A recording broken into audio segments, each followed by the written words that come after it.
welcome to the 7th episode of parenting podcast. We hope કે last બધા episode જોઈને તમને ગમ્યું હોય અને તમને કંઈક જાણવા મળ્યું હોય અને અમારી જર્નીના સાક્ષી બનીને મજા આવી હોય. મને યાદ છે કે ડૉક્ટરે આપણને એવું કીધું હતું આપણે લાસ્ટ વિઝિટમાં જ્યારે ગયા ને ત્યારે કે નેક્સ્ટ ડે 9 વાગે મોર્નિંગમાં તમે હોસ્પિટલમાં એડમિટ થઈ જજો, હું અહીંયા વાત કરી દઈશ એમ. અને સવારમાં હળવો નાસ્તો કરીને આવજો, એ સિવાય બહુ હેવી નાસ્તો કરતા નહીં.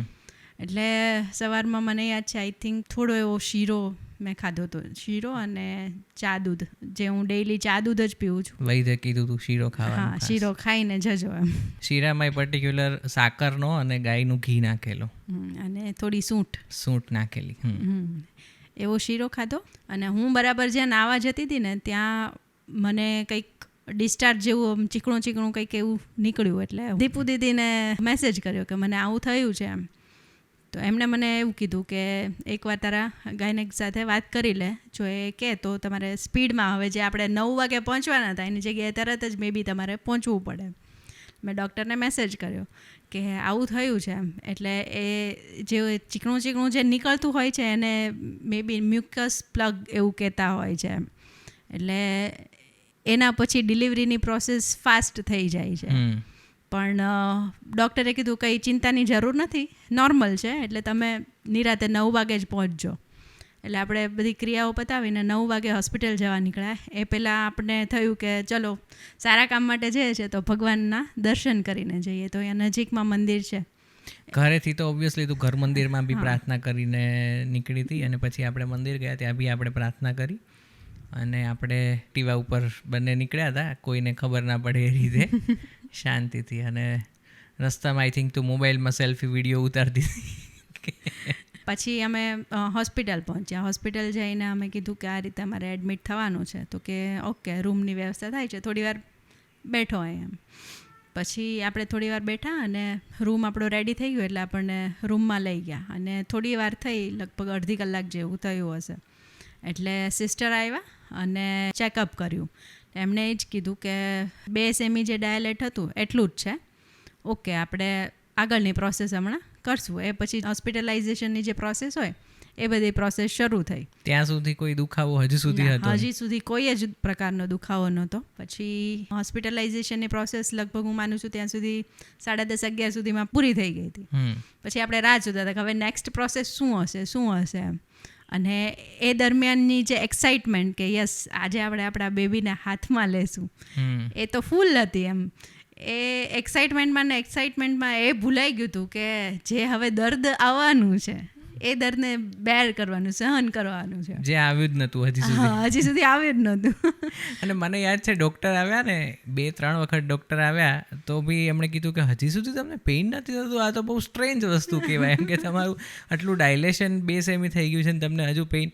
એ તો એવું કહેતા હતા કે તમારી પેઇનલેસ ડિલિવરી થઈ જશે કે શું, એવું લાગે છે એમ. એ પછી લગભગ 11:30-12 આજુબાજુ મને બોટલ શરૂ કરી. મે બી એ પેઇન શરૂ કરવાની પ્રોસેસનો એક પાર્ટ હતો. એટલે પેઇન થતું નહોતું એટલે બહારથી ઇન્ડ્યુસ કરવાની પ્રોસેસ શરૂ કરી. અને લગભગ 12:30 આજુબાજુ મને ધીરે ધીરે પેઇન થવાનું શરૂ થયું. એ પેઇન થવાનું શરૂ થયું એટલે પછી થયું કે હા યસ હવે આપણે આપણા બેબીથી હજી વધારે એક સ્ટેપ નજીક આવી ગયા છે. અને બીજી બાજુ ત્યાં સુધી એટલું બધું નહોતું એમ. સ્ટાર્ટિંગમાં તો ઓબ્વિયસલી થોડું જ હોય તો યસ હું આ કરી શકીશ. મેં પહેલેથી મનને મક્કમ કર્યું હતું કે મારે નોર્મલ ડિલિવરી જ કરવી છે. કેમ કે મારી સિસ્ટરની બી મેં બંને ડિલિવરી જોઈતી, એને બી સિઝેરિયન જ થયેલું હતું. એટલે મારી એવી ઈચ્છા હતી કે નોર્મલ ડિલિવરી થાય તો વધારે સારું એમ. એના માટે મેં મારાથી બનતા પ્રયત્નો પણ કર્યા હતા. પછી જેમ પેઇન વધતું ગયું, સમય વધતો ગયો, પેઇન વધતું ગયું. ઘણાને જુદી રીતે પેઇન થતું હોય છે.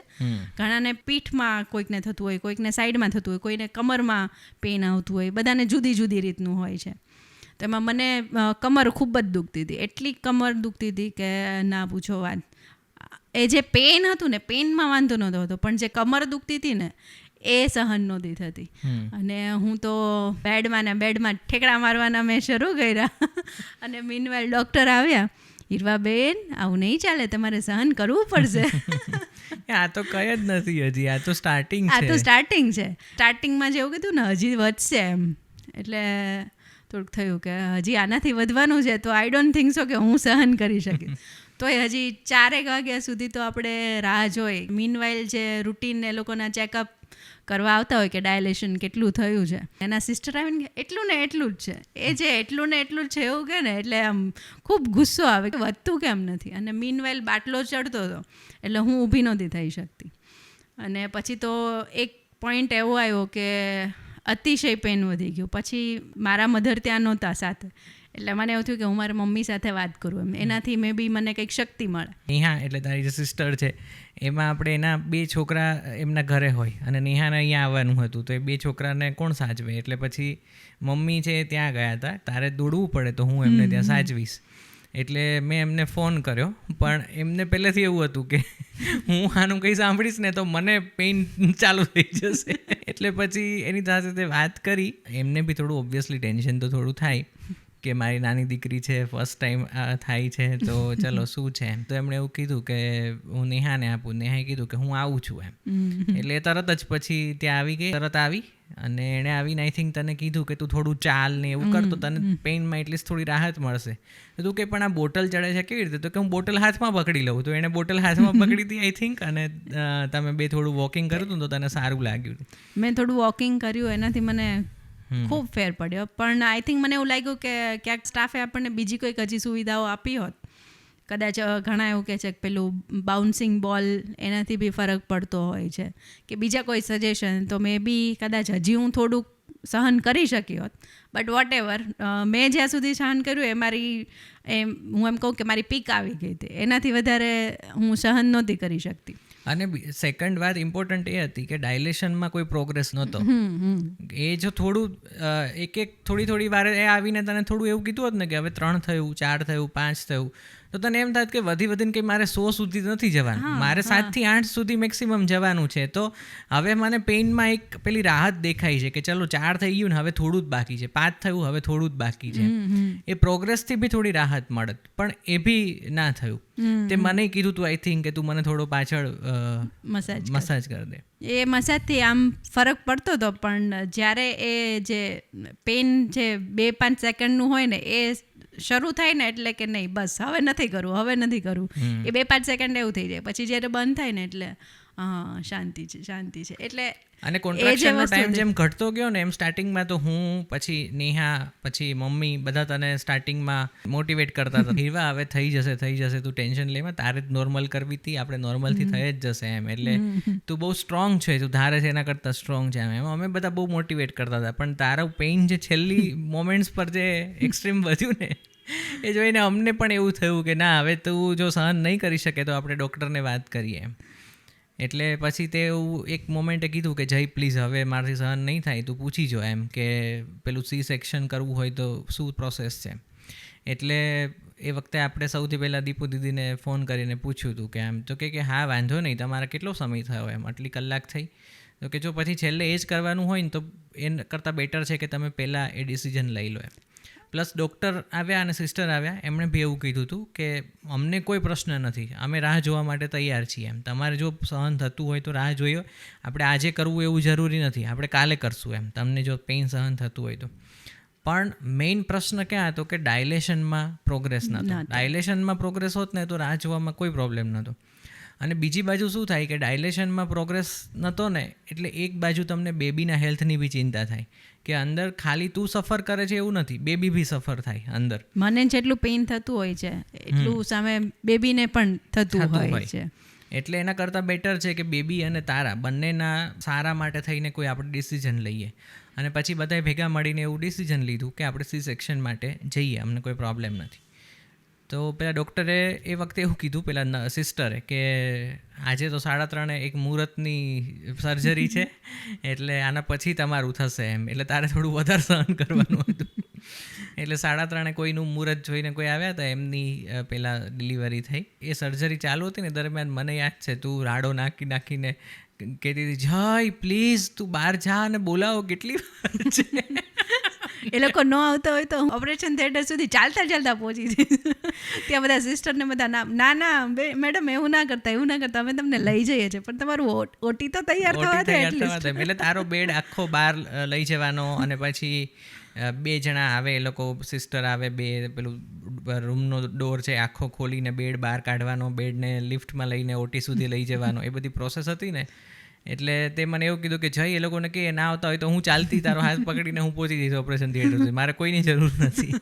બસ મને અંદર લઈ જાઓ ને મને આ પેઇનમાંથી છૂટી કરે, હવે મારાથી નથી સહન થતું એમ. એટલે મેં પેલાને કીધું કે જો તમે આટલી વારમાં નહીં આવો ને તો હવે ચાલતા ચાલતા બહાર નીકળશે. તો કે ના એવું ના કરતા મેડમ, અમને ખીજાશે, ચાલતા ચાલતા બહાર નહીં, એટલીસ્ટ એમને બેડ પર ના હોય તો આપણે વ્હીલચેર પર લઈ જઈએ એમ, પણ ચાલતા તો નહીં જ. પછી બહુ જ રાહ જોવાતી નથી અને એ લોકોનું બી ઓટી રેડી થવામાં બી બહુ ખાસી વાર લાગી. અને પછી ફાઇનલી આઈ થિંક 5 વાગે મને અંદર લઈ ગયા હતા અને બાકીની અંદરની પ્રોસેસ શરૂ થતાં બીજી 10-15 મિનિટ જેવું થયું હતું. એટલે આઈ થિંક મને 5:15 આસપાસ ઇન્જેક્ટ કરેલું, કે જે પાછળની સાઈડ એનેસ્થેશિયા અને જે બી કંઈ આપવું પડતું એ. અને પછી તો મને ત્યાં ઓપરેશન થિયેટરમાં એટલી ઠંડી લાગે. જનરલી ઓપરેશન થિયેટર બધા ચીલ્ડ જ રાખવા પડે, કમ્પલસરી એવા જ હોય છે. મેં ત્યાં સિસ્ટરને કીધું મને ઠંડી લાગે છે, મને કંઈક ઓઢાડો, એટલે ત્યાંથી મને ઓઢાડ્યું. અને પછી ધીરે ધીરે મારા પગને એવું બધું ખોટું પડી ગયું. એટલે પછી તને થોડી પેઇનમાં રાહત થઈ? પેઇનમાં ઇન્જેક્ટ કર્યું એટલે વિધિન 1 or 2 મિનિટ મને એકદમ શાંતિ થઈ ગઈ. તને એવું હવે જે કરવું એ કરો, હવે જે કરવું એ કરો.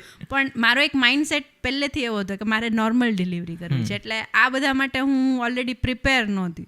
એટલે મેં આમ આંખ બંધ કરીને હું એ લોકોને જે એની પ્રોસેસ હતી, એનો જે ફ્લો હતું, મેં એ લોકોને કરવા દીધું. અને હું મસ્ત આંખ બંધ કરીને આમ આરામ કરી દીધી કે મેં જે આ પેઇન સહન કર્યું છે ને એનું હવે બસ હવે મને આરામ કરવો છે થોડીક વાર. અને બીજી બાજુ ઠંડી લાગતી હતી અને એક બાજુ શું આવશે એનું એક્સાઇટમેન્ટ હતું. પણ ત્યાં છે ને એક ઓપરેશન થિયેટરમાં એક કાચ હતો, એ કાચ ઉપરથી મને ડૉક્ટર શું કરે છે ને મને બધું દેખાતું હતું, જે મારે નહોતું જોવું મેઇન તો, કેમ કે હું એના માટે ઓલરેડી પ્રિપેર્ડ નહોતી. એટલે એ વસ્તુ મારે નહોતી જોવું, એટલે હું મસ્ત આંખ બંધ કરી જ દીધી, એકદમ આમ ફિટ. મને કોઈ બોલાવે ને તોય હું કંઈ બોલતી નહોતી. એટલે એ લોકોને એવું થયું કે ઓકે આ સૂઈ ગયા છે. અને એક રડવાનો અવાજ આવ્યો, એટલે હું એકદમ ખુશ થઈ. પણ તોય હજી મારે કશું જ જોવું નહોતું, મારે બ્લડ ને એવું કશું જોવું જ નહોતું. એટલે મેં આંખ જ ના ખોલી. અને ડૉક્ટરને એમ કે હજી આરામમાં જ છે, એટલે એમણે બી મને ડિસ્ટર્બ ના કરી. એટલે હજી શું છે એ તને ખબર જ નહીં? મને ખબર જ નથી. મેં ડૉક્ટરને પૂછ્યું નથી, મેં આંખ બી નહોતી ખોલી ઇવન. મને આમ અંદર એવું હતું, યસ મને આમ ખુશી થઈ, પણ ઠંડી ને જે આ બધું આટલું જલ્દી ઝડપથી આપણે સિઝેરિયનનું એ બધાનું પ્લાનિંગ કર્યું, એમાં હું થોડીક હજી આઘાતમાં હતી. અને કટ મૂક્યો ડૉક્ટરે કે એવું કશું કંઈ જ તને કંઈ ઓબ્વિયસલી પેલું બધું કશું જ ફીલ નહોતું થતું, પણ મને જે કાચમાં દેખાતું હતું ને એના લીધે મેં આંખ જ ના ખોલી એમ. અને પછી એ અવાજ આવ્યો અને પછી થોડી વાર રહીને અહીંયા મારા બધા સ્ટીચીસ બધું પતી ગયું વિધિન 10 to 15 મિનિટ્સ. અને મીન વાઇલ બહારની હું તને વાત કરું કે બહાર હું, આપણા મમ્મી અને નેહા અને અંજલિ દીદી, અમે 4 લોકો બહાર વેઇટ કરતા હતા કે શું થયું હશે, હીરવાને પેઇનમાં રાહત થઈ ગઈ હશે કે નહીં, એમને શું આવશે બહાર. એ વખતે આઈ થિંક ત્યાં પેરેલલ ઓટીમાં બીજા બી ઓપરેશન ચાલતા હતા, ની રિપ્લેસમેન્ટના, સ્પાઇનના કે XYZ જે હોય, કોઈના હાર્ટના ઓપરેશન હોય, બધા પેરેલલ અલગ અલગ ઓટીમાં ચાલતા હતા. એટલે એના બી બધા વિઝિટર્સને પેશન્ટને બધા હોય એ બહાર હતા. પણ બબુવાળા અમે લોકો એક જ હતા, એટલે એ બધા તો એ બધાના પહેલાંમાં હોય. અને મમ્મી તો કોન્સ્ટન્ટલી ભગવાનનું નામ લેતા હતા, અને નેહા, અંજલિ દીદી એ બંને અહીંયા આ મમ્મી ભગવાનનું નામ લેતા હતા, અને ઘરે મારા મમ્મી, હા એ ત્યાં એને બી સતત એવું હતું કે શું થશે. અને એવું હતું કે શું આવશે એમ. અને એ દિવસે છે ને આઈ થિંક મને આમ ખબર નહીં, અંદરથી એવું ઇન્ટ્યુશન હતું કે બાબો આવશે.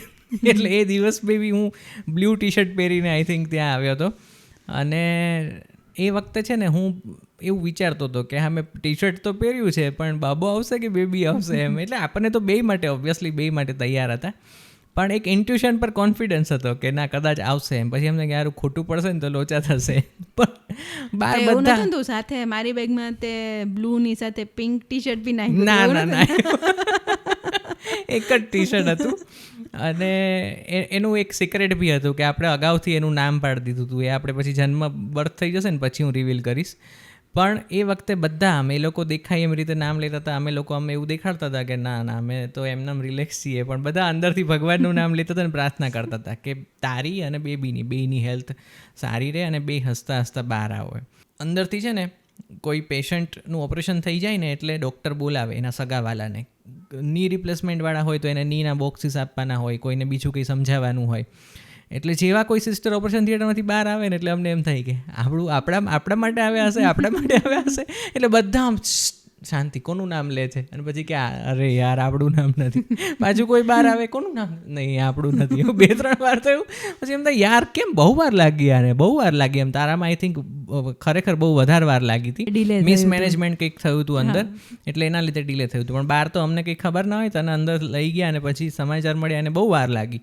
એટલે અમે બધા કે કેમ આટલી બધી વાર લાગી, પણ ચલો જે થશે ભગવાન સારું જ કરશે.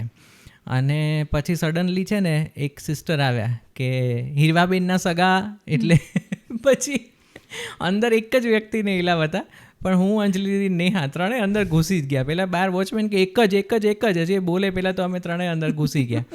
અને જે પેલા પીડિયાટ્રિશિયન અંદર હતા જેણે બબુને સ્ટાર્ટિંગમાં ઇનિશિયલ પ્રોસિજર કરવી પડે બધી કરી, તો એ અમને સમજાવતા હતા કે બેબી એકદમ નોર્મલ છે, વજન વેઇટ બી એકદમ નોર્મલ છે અને એકદમ હેલ્ધી છે, કોઈ પ્રશ્ન નથી. એનું મળ સાફ કરી નાખ્યું છે, મોઢામાંથી બધું સાફ સફાઈ કરી નાખી છે, અને જે બધી ઇનિશિયલ ઇન્સ્ટ્રક્શન આપવા પડે ને એ આપી.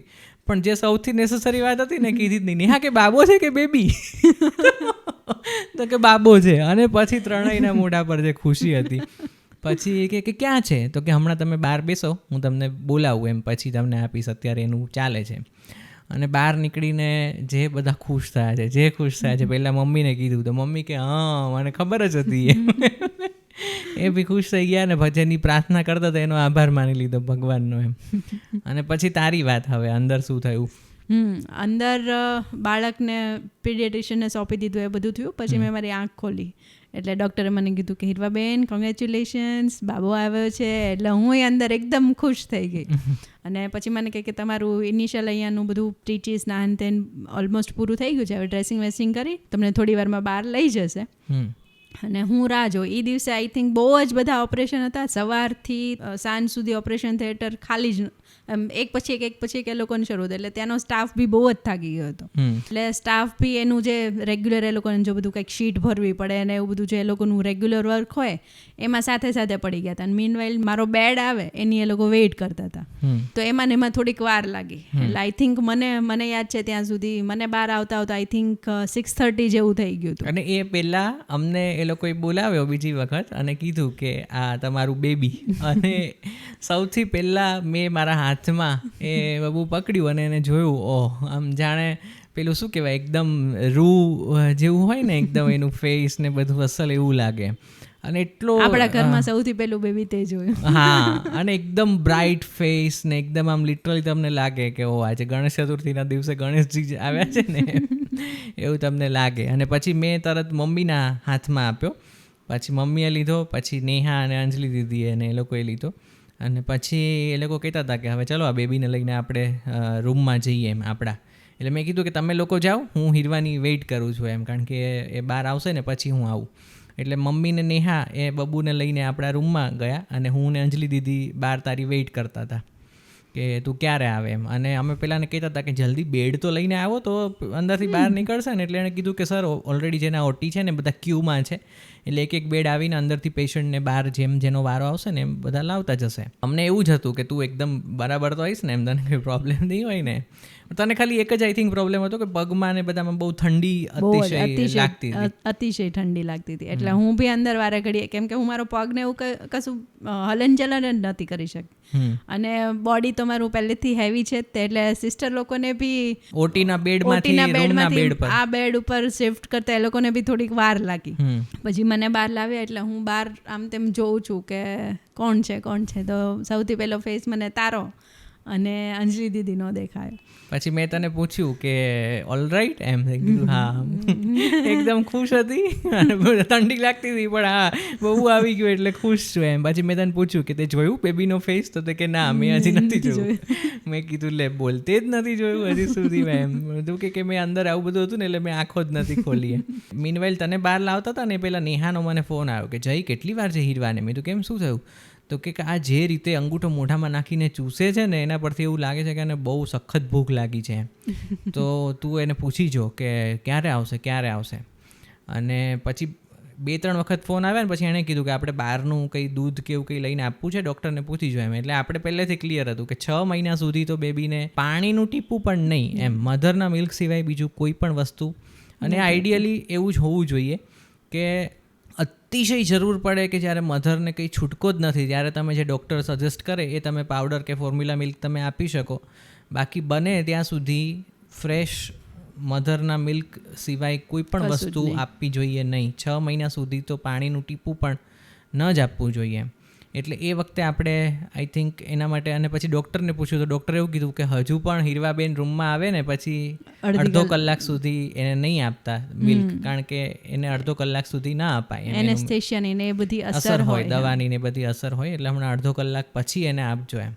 અને ત્યાં સુધી એણે જે અંગૂઠો ચૂસ્યો છે, પછી હું એક વખત નીચે જોવા ગયો તો કોઈને આવી રીતે શીખવાડવું ના પડે એમ, પણ કેવી એને નેચરલ ખબર છે, હજી ફ્રેશ જન્મેલું છે, એને કેવી ખબર પડે કે અંગૂઠો મોઢામાં નાખીને ચૂસી શકાય એમ. પણ એ જે રીતે આમ લિટરલી તમે આંખો બંધ કરી દો ને તો એ તમને અવાજ આવે એમ ચૂસવાનો, હા એવો, એટલી જોરથી એ ચૂસતો હતો એમ. અને મમ્મીને નેહાની તો બેયની નજર જ નથી હટતી એના પરથી, બસ એ સામે ને સામે. અને આઈ થિંક એનો જન્મ થયો ને પછી મેં બધાને ફોન કર્યા, પપ્પાને ફોન કર્યો, એ બી એકદમ ખુશ. પછી ત્યાં મમ્મીને ફોન કર્યો, એ બી એકદમ ખુશ કે અરે વાહ ચલો અમે આવીએ જ છીએ હવે ત્યાં આવે. અને કોઈનાથી પછી એની જાતને રોકી ના શકાય. પછી દીપુ દીદીને ફોન કર્યો, પછી ઘરે અંજલિ દીદી, એકતા દીદી, એ બધાને ઘરે ફોન કર્યો અને બધાને મેસેજ મૂક્યો ફેમિલી ગ્રુપમાં કે ગણેશ ચતુર્થીના દિવસે ગણેશજીનું આગમન થયું છે. અને મેડમ બી આઈ થિંક હોસ્પિટલમાંથી ડૉક્ટર બહાર નીકળ્યા, એમણે બી કીધું કે બેબીને મધર બેયનું હેલ્થ સારું છે, કોઈ ચિંતા કરવા જેવી નથી એમ. મેં કીધું થેન્ક યુ, આજે ગણેશજીનો જન્મ હતો કે હા અમારા ઓપરેશન થિયેટરની અંદર ગણેશજી પધાર્યા એમ આજે ગણેશ ચતુર્થીના દિવસે. અને પછી મેં તને પૂછ્યું તો તે જોયું નહોતું, એટલે તને રૂમ પર લઈ ગયા અને પછી તે ફર્સ્ટ ટાઈમ બેબીને તે જોયું અને એકદમ તારી નજીક, તારા ફેસની નજીક, અને તે આઈ થિંક એને પપ્પી કરી હતી ને એને વાલ કર્યું હતું ને એવું. એ જે મેં ફર્સ્ટ ટાઈમ એને જોયું ને આમ જાણે મારું હાર્ટ એકદમ મેલ્ટ થઈ ગયું છે.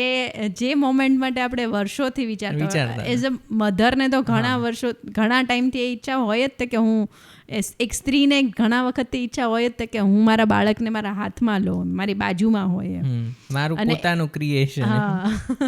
અને એ મોમેન્ટ જ્યારે આવે ને ત્યારે ઘડીક તો મને એવું થયું કે હું રોઈશ. મેં કીધું નહીં હું સ્ટ્રોંગ છું છે કે સપનામાં છે એ તમને ખબર ના પડે. હું એને અડી એકદમ પોચું રૂ જેવું અને મસ્ત, અને એસી થોડું ચીલ્ડ હતું એટલે થોડુંક ઠંડુ લાગતું હતું મને. અને જે મને મજા આવી, મને એવું થયું કે હું એને મૂકું જ નહીં, પણ મને એ બીજી બાજુ એટલી ઠંડી લાગતી હતી. એ ઠંડી મારી ગમે એ રીતે ઉડતી. મને આઈ થિંક 2-3 વસ્તુ તો ઓલરેડી ઓઢાડેલી હતી. ને પછી આપણે રિક્વેસ્ટ કરી હતી ને કે ભાઈ કંઈક આપો બીજું, એટલે એ લોકોએ પછી હીટર સ્પેશિયલ લાવી અને બ્લેન્કેટ આમ રાખીને તારા પગની પાસેથી એક હીટરનો પેલો બી રાખ્યો તો હીટરની એક નોઝલ રાખી હતી. એટલે એનાથી આઈ થિંક હજી એક હીટર મૂક્યું ને તો કે હજી જે બીજા 1-2 હીટર ક્યારે મૂકી દે. મેં છે ને પંખો ને એસી ને બધું જ બંધ કરાવ્યું. એટલે અમે બધા ફૂલ પરસેવો અને મને ખૂબ ઠંડી લાગે. અને પછી એમણે એવું કીધું કે એમની છે ને રિકવરી બહુ સારી છે, એટલે એક હીટર બરાબર છે પણ બીજા હીટર અમારી પાસે છે પણ અમે નહીં આપીએ, કારણ કે રિકવર એની નોર્મલ રીતે થાય ને એ જ એના હેલ્થ માટે સારું છે. અને પછી આઈ થિંક તારી રિકવરી બી બહુ સારી રીતે, લગભગ 10 મિનિટ જેવું મને થયું હતું હીટર તું નોર્મલ થતા.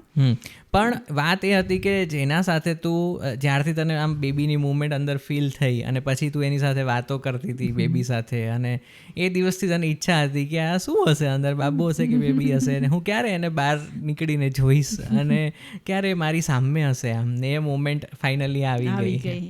પણ એક વસ્તુનો મને દિલમાં હજી સુધી રંજ રહી ગયો છે કે એવું કહે છે કે બાળક આવે ને એ પછીની એનું જે ફર્સ્ટ કલાક હોય ને એને ગોલ્ડન અવર કહે છે.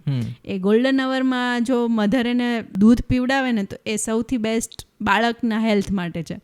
પણ એ ક્યાંક આપણે મિસ કરી ગયા હતા કેમ કે ઓલરેડી એનો બર્થ થઈ ગયો તો 5:30 આજુબાજુ, અને મને બહાર આવતા જ 6:30 થઈ ગયા હતા. અને એ પછીની અડધી કલાક એટલે ઓલમોસ્ટ એની તો 1.5 કલાક જેવું. અને એ પછી મેં એને ફીડિંગ કરાવ્યું એટલે મને એક થયું કે હું એનો ગોલ્ડન અવર એક મેં મિસ કરી દીધો છે. બટ ઓકે કે હવે એ વસ્તુ આપણા હાથમાં હતી જ નહીં, તો મે બી હવે જો આપણે ક્યારેક નેક્સ્ટ પ્લાનિંગ કરીએ તો એમાં ધ્યાન રાખશું. અધરવાઇઝ આપણા જે વ્યુઅર્સ છે એ લોકોને બી એ ક્યારેક કોઈ પણ મધરને ટ્રાય ના ખબર કરવાની કે થાય તો, બાકી બધું જ તમારા હાથમાં નથી હોતું. અને તમારે એ જ શીખવાનું છે કે સમય સાથે ચાલતા શીખી જવાનું. એમ તમને ગમે તેટલી, જો તારી પણ ઈચ્છા હતી કે ગમે તેટલી નોર્મલ ડિલિવરીની જ આપણી ઈચ્છા છે, પણ સમય સંજોગો પ્રમાણે એવું થાય કે ચલો નથી થવાનું, તો પછી એ રિજિડ નહીં રહેવાનું કે ના અમે તો વિચાર્યું હતું કે તારું જે થવું હોય થાય, પણ અમે તો નોર્મલ જ કરાવશું. એમ ઘણા એવા હોય કે હસબન્ડ હોય કે દાખલા તરીકે ઇનલોઝ હોય કે ફાધર હોય કે એવા કે ના આ હોસ્પિટલવાળા જ આવા છે કે એ લોકોને સી સેક્શન કરવું છે ને પૈસા ખાવા છે ને આવું. ભલે, અરે તમે પેશન્ટની સામે જે છે એની સામે તો જુઓ એક વખત, એનું પેઇન જુઓ તમે. એટલે આવું રિજિડ ઘણી વખત છે ને આપણે અમુક લોકો હોય તો એવું નહીં થવા દેવાનું. સમય સાથે ચલો, મેઇન વસ્તુ શું છે કે તમે જો એને વિચારોમાં રહેશો ને તો સ્ટ્રેસ આવશે, અને સ્ટ્રેસ આવશે ને બધી જ તમે જે ફીલ કરશો ને ડાયરેક્ટ બેબીમાં જશે. તમે હેપ્પી રહેશો તો બેબી હેપ્પી રહેશે, ને તમે સ્ટ્રેસ લેશો તો બેબી સ્ટ્રેસ લે. અને જે બ્રેસ્ટ ફીડિંગ કરતું હોય બેબી, એને જે દૂધ જ્યાંથી આવતું હોય એ વ્યક્તિ, એટલે કે મધરે તો 6 મહિના સુધી તો 1.1% પણ સ્ટ્રેસ નહીં લેવાય. એણે હેપ્પી જ રહેવાનું કે જે થયું એ સારું થયું, ભગવાનની ઈચ્છાથી જે થયું એ બહુ સારું. તે પછી એડોપ્ટ કરી લીધું કે ચલો જે થયું એમ.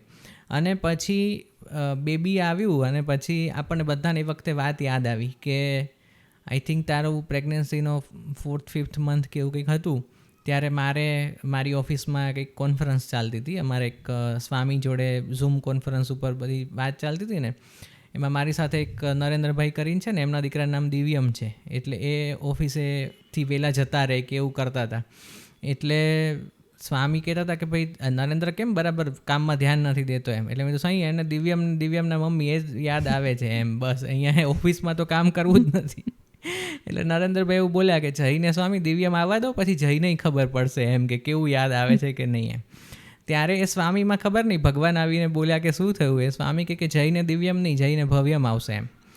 તો નરેન્દ્રભાઈ કે વાહ, તમે તો સ્વામી નામ પાડી દીધું અત્યારથી, કે ચલો હવે જે જઈનો આવશે ને બાબુ એનું નામ ભવ્યમ એમ.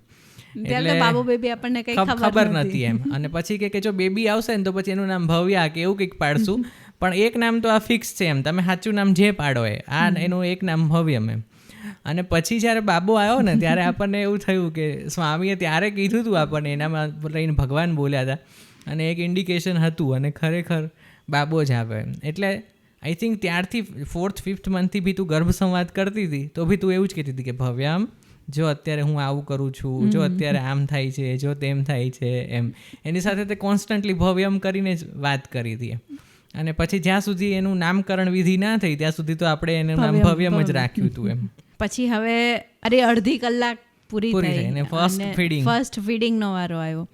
અને દરેક સ્ત્રીને જ્યારે બાળક આવે એટલે એને ફર્સ્ટ પહેલાં એવું જ થાય મારું બાળક ભૂખ્યું છે અને હું જલ્દી કંઈક ફીડિંગ કરાવું. અને અત્યાર સુધી એ કોઈ દિવસ કર્યું ના હોય એટલે ટોટલી ઇનએક્સપિરિયન્સ. અને એમાં જ્યારે એક્સપિરિયન્સવાળા લોકો, મારી મોટી બહેન હતી નેહા અને અંજલિ દીદી હતા, મમ્મી હતા, એ બધા લોકોએ સપોર્ટ કર્યો. અને જે આમ ફર્સ્ટ ફીડિંગ વખતે તો પહેલાં તો આમ જે દબાવ્યું પણ એ જે નેહા તને કરી શકે ને એવું કદાચ દીદી કે ના કરી, કારણ કે તારી બેન છે ને એટલે તને લાફો મારવાનો હોય તો લાફો મારી શકે. પણ મને ખૂબ જ એવું થયું કે નેહા આવી એનું બહુ સારું થયું, કારણ કે મને એનાથી બહુ જ સપોર્ટ. એ વસ્તુ છે ને થોડી કઠોરતાથી કરવી પડે કે મિલ્ક ના નીકળતું હોય તો તમારે એક્સ્ટ્રીમલી પ્રેસ કરીને મિલ્ક કાઢવું પડે. હવે એ બીજું કોઈ ના કરી શકે, તમારી અત્યંત નજીકનું જે વ્યક્તિ હોય ને, નર્સ કરી શકે. અને નર્સ આવે ને એવું કંઈ કરે એના કરતાં તો બેટર કે મારી બેન કરે. અને નેહાએ એ વસ્તુ મને શીખવાડી કે આ રીતે કરવાનું. અને એને પેલા સ્ટાર્ટિંગમાં 1 દિવસ 2 દિવસ કદાચ આવું કરવું પડે, પછી બધું નોર્મલ થઈ જશે.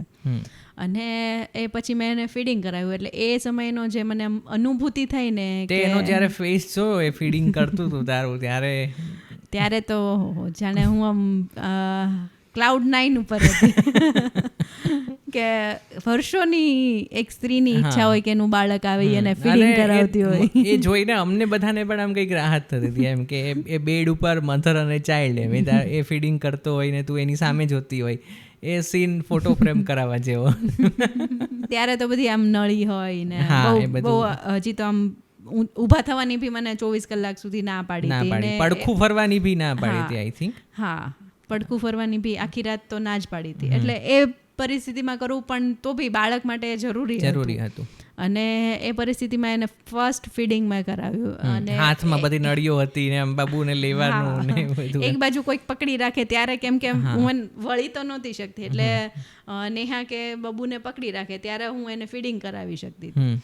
પણ તો બી એક્સપિરિયન્સ મને ખબર નથી પડતી કે હું એને કેવી રીતે વર્ણવું, પણ તો બી આમ એકદમ મને અંદરથી સંતોષ થયો કે નહીં, મેં મારા બાળકને ફીડિંગ કરાવ્યું. અને આઈ થિંક એનું બબુનું ફર્સ્ટ ડાયપર બી સાફ નેપી બી નેહાએ કર્યું હતું. એનું જે ફર્સ્ટ સ્ટૂલ પાસ એણે જે કર્યું એ બી એણે સાફ કર્યું હતું. પછી થયું હતું એવું કે જઈએ પહેલેથી નક્કી કર્યું હતું કે બબુ આવશે ને એટલે એ રાત્રે હું જ રહીશ એમ બબુ આગળ, તમારા બે સાથે હું રહીશ.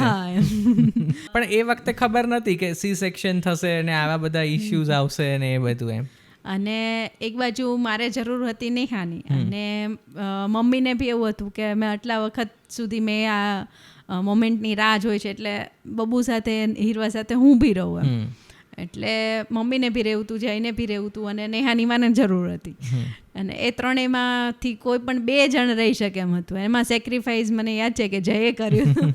અને મને કોઈ પ્રોબ્લેમ નહોતો. મારે તો I think at the end of the day તમે બે હેપ્પી રહો ને તમને બેને કોઈ તકલીફ થાય તો ત્યાં ખરેખર એવા વ્યક્તિ હાજર હોય કે જે ખરેખર તને કામ લાગી શકે એમ. એ વખતે થોડુંક એવું થાય કે યાર બબુ સાથે ફર્સ્ટ નાઇટની, કારણ કે બબુ સાથે ફર્સ્ટ નાઇટ ન રહેવા કરતાં ઘરે આવીને એકલું સુવાનું ને એમાં વધારે પ્રશ્ન થાય કે બબુ આવી ગયા પછી એમ. અને બબુ ઘરે આવે ને એ વખતે તો એવી ફિલિંગ હોય કે તમે દાખલા કે ઘરે આખા ઘરમાં તમે એકલા છો ને તમને ખબર છે કે આવતીકાલે આખી દુનિયામાં જેને તમે સૌથી વધારે પ્રેમ કરો છો ને એ વ્યક્તિ તમારી સાથે ઘરમાં તમારી સાથે જ કાયમ માટે રહેવા આવવાનું છે એમ. હવે એ વ્યક્તિ ઓલરેડી આવી ગયું છે અડધે રસ્તે, અને પછી તમારે ઘરે એકલા સૂવું પડે ને, એટલે પછી તમને એમ થાય કે એના વગર શું કરશું. પણ કંઈ નહીં, પછી હું ને પપ્પા ઘરે હતા, પણ સવારે એવું જ હતું કે ફટાફટ ત્યાં જઈ અને એ બેને છૂટા કરું અને હું ત્યાં બબુ સાથે રોકાવ એમ. અને જનરલી આમ ડેઇલી લાઈફમાં તો હું કદાચ મોડે સુધી જાગતો હોઉં ને સવારે મોડું ઉઠતો હોઉં, પણ એ દિવસે તો નક્કી જ હતું કે બને એટલું સવારે વહેલા ઉઠી અને ફટાફટ બબુ આગળ પહોંચી જવું છે એમ. એવું વિચારીને અમે લોકો તો સૂઈ ગયા. પણ મીનવાઇલ ત્યાં હોસ્પિટલમાં શું થયું અને પહેલી રાત કેવી ગઈ એ હવે આપણે નેક્સ્ટ એપિસોડની અંદર જાણીશું. તો ડિલિવરી સુધી આપણે આ એપિસોડની અંદર કવર કર્યું, અને હવે હોસ્પિટલાઇઝેશનના બાકીના 2 દિવસ બબુ સાથેની ફર્સ્ટ નાઇટથી લઈને બબુને ઘરે લાવવાની જર્ની સુધીની ખૂબ ઇન્ટરેસ્ટિંગ વાતો નેક્સ્ટ એપિસોડમાં આપણે સાંભળીશું. ત્યાં સુધી બધાને બાય.